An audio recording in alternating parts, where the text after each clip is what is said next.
Hi friends, welcome back to my channel, or welcome if you're new. So today I am doing something that I haven't done yet, which is quite surprising, and that is telling you the top 10 books from Stephen King that I've read so far. At the point of filming, I have read about 45 of his books. That is including like short stories, and I thought I would tell you my top 10 list so far. I would say it's kind of different from a lot of people. I've seen these types of videos before, and a few of them don't have a couple of the books that I really enjoy, so let's get into it. So I'm going to start at number 10 and put the image up here. So in at number 10 is Rose Madder. This book was absolutely incredible. I loved the whole supernatural side of this story. It's really centered around the woman trying to escape her abusive husband, and she travels across the country for refuge, and then lots of supernatural stuff, and I really love how it was intertwined into the story. For a longer book, I really loved how well I could get through that book. Usually if I'm not enjoying Stephen King's books, it takes me a lot longer to get through the story, but with this, Rose Madder, finished it within a week. Absolutely ate that book up. Thought it was incredible. So that is number 10 on my list. So number 9 is Firestarter.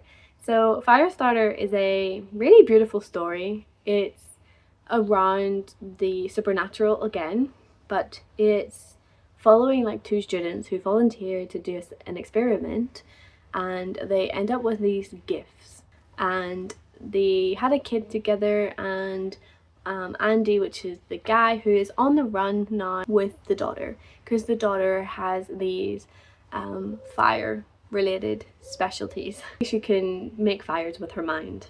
And so this government organization who done the experiments, the shop, the agents are not going to let them get away with it, so they hunt them down, and it's really beautiful to read. I really loved the movie as well. I thought it was incredibly done, and I really loved the whole story, the whole package of Firestarter. It was really good. Coming in at number 8 is The Stand. The Stand probably would have been a lot higher hadn't I have read the other books that are higher than The Stand, but it was incredible for such a long book. It was over 1,200 pages, the edition that I read, and yeah, I read that in 12 days, so I flew through that book as well.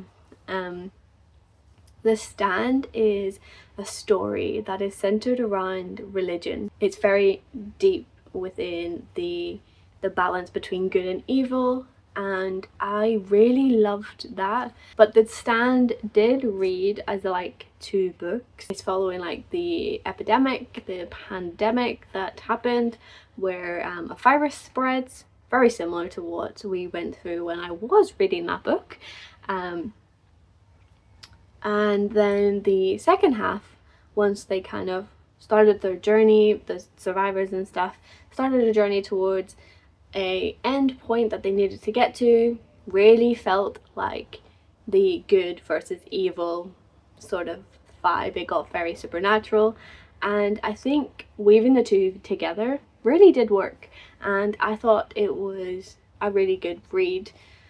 I wouldn't really recommend it to a lot of people who are new to Stephen King, mainly because of the length, and there is so much development that I feel like a lot of people who are new probably wouldn't want to read all of that. I will admit there is a lot of filler, and probably could have been dropped by like 150 pages, but nevertheless, I really enjoyed my time reading that book, and it is obviously in my top 10. I would love to know as well what your top 10 Stephen King books are, so drop me those in the comments and let's see if we align anywhere. Number 7 is Duma Key, which is kind of surprising because I don't see this a lot on people's lists. It's usually like further down, but I thought this was kind of different for Stephen King. It read really well. It didn't feel like there was a lot of development. There wasn't too much filler. It's following a man who moves to Duma Key in Florida, and it's kind of creepy. So yeah, kind of ghosty, what Stephen King does best. But I really loved how it was written in terms of our characters. I would love to reread it again because it has been a few years since I read Duma Key, but it still sits with me and I know that is a really good ghostly read. Coming in 6th is Cell, which is kind of surprising for some people. They've said, oh my god, like you're talking about Cell. Not a lot of people talk about it. So Cell is a book that would leave you not wanting to use your mobile phone for a while. Cell came out in like 2006, 2007, something like that. They can run, you can hide, but don't pick up the phone because the telephone lines are corrupted essentially, and it's kind of like an apocalyptic sort of read, and I really loved it. Yeah, don't want to say too much more, but I highly recommend picking it up. It is one of Stephen King's more underrated stories. Coming in at number 5 is Bag of Bones. Bag of Bones is a chunky book. It's around 700 pages, at least the edition that I've read. It is these Halloween editions, and oh wait, my picture might have covered that.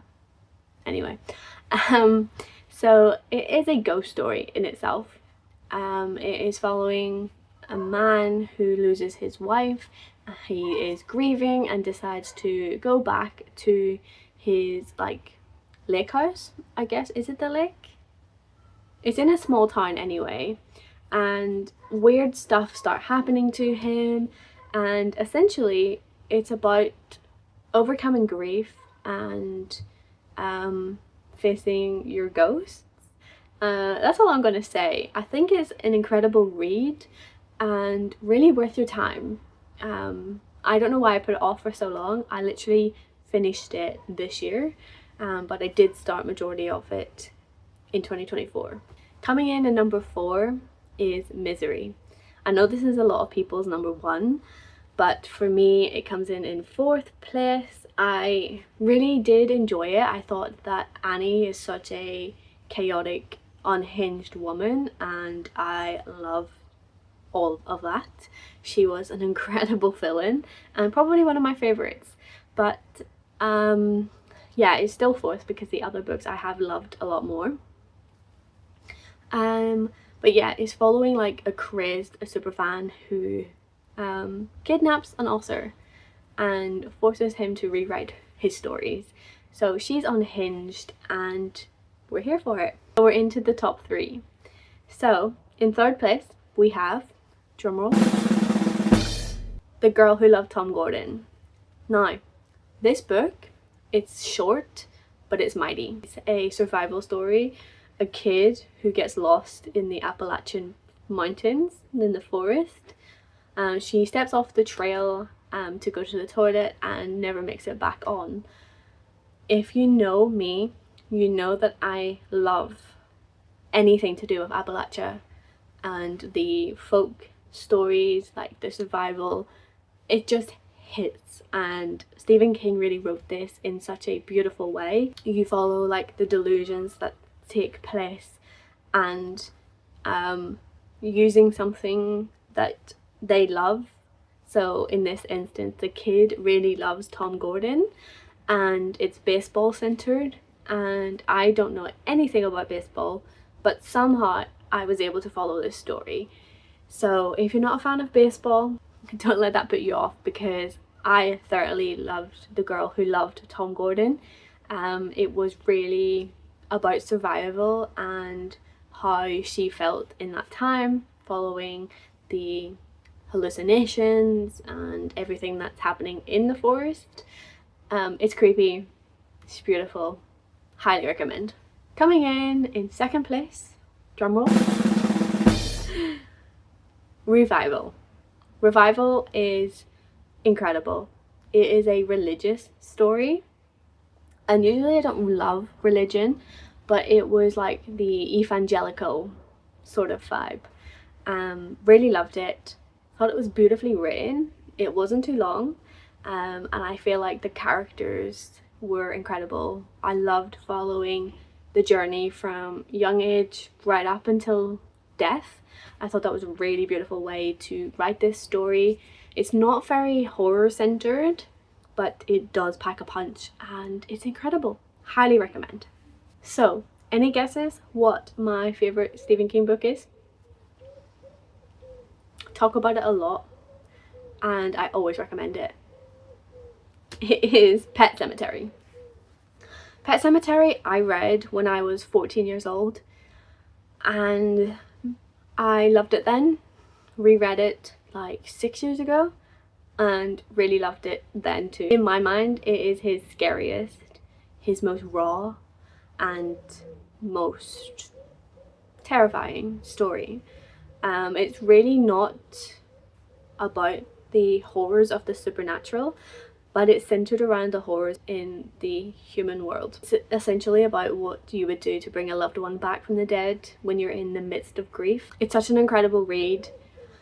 You really feel the emotions of our main characters in this story. You can feel the grief. And of course, whilst I say it's not centered around the supernatural, there is some sprinkles thrown in there because it's Stephen King.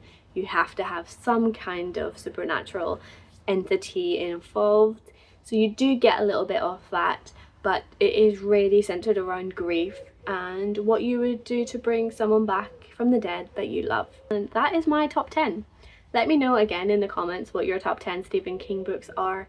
I would love to know. So subscribe for more content like this. If you love horror, thriller, fantasy, all of the good stuff, then do come back for more. But thank you so much for watching, and I guess until next time, keep your pages turning and embrace the darkness. Bye!